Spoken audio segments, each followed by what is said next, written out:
இன்னைக்கு Sunday evening அப்பா இந்த மாதிரி ஐஸ்கிரீம் வாங்கிட்டு வந்திருந்தாரு. மெல்ட் ஆக ஆக சாப்பிட்டுட்டே வெளியில் போய் நின்னவ, இதோ இந்த மாதிரி கிளைமேட்டில் மெய் மறந்து போயிட்டேன். அப்போ தான் தூரல் போட ஸ்டார்ட் ஆயிருந்துச்சு. செம்ம கூலிங்கான கிளைமேட் கைஸ். அப்புறம் உள்ளே வந்து மூவி பார்த்துட்டு இருந்தவ கையில் எங்கள் அப்பா மறுபடியும் ஒரு பிளேட்டை கொடுத்து இந்த மாதிரி முட்டை போண்டா உளுந்து வடை சட்னியோட சாப்பிடுன்னு சொல்லிட்டாரு. சாப்பிட்டு முடிச்சுட்டு 2 hours கழிச்சு மறுபடியும் கிச்சன் போய் பார்த்தவ, இதோ இந்த மாதிரி எங்கள் அப்பா பரோட்டா வாங்கிட்டு வந்ததை பார்த்தேன். அதுக்கப்புறம் அந்த பரோட்டாவில் எங்கள் அம்மா இந்த மாதிரி பிச்சு போடுறத நோட்டீஸ் பண்ணோன்னே என் மண்டையில் அலாரம் அடிச்சிருச்சு. ஆஹா இதோ பிளான் பண்ணுறாங்கன்னு நினச்சி முடிக்கிறதுக்குள்ளேயே கம வீடே மணக்கிற அளவுக்கு வாசம்.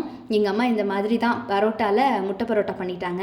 அதுலேயே கொடுத்துருந்தாங்க சால்னா, அதெல்லாம் ஊற்றி முட்டையை நிறைய உடச்சி ஊற்றி அம்மா வந்து மதியம் வச்சுருந்தாங்க சிக்கன் சுக்கா, அதெல்லாம் போட்டு சூப்பராக பண்ணியிருந்தாங்க கைஸ். கடையெல்லாம் தோற்றுரும், வேறு லெவலில் இருந்துச்சு இதோட டேஸ்ட்டு.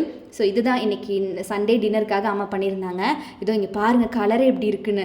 அதே மாதிரி மதியம் எப்படி லெக் பீஸ் வச்சாங்களோ அதே மாதிரி சிக்கன் சுக்காலேருந்து ஒரு லெக் பீஸ் எடுத்து வச்சு இன்றைக்கி இந்த முட்டை பரோட்டா தான் வேறு லெவல் கைஸ், நிஜமாகவே டேஸ்ட்டு.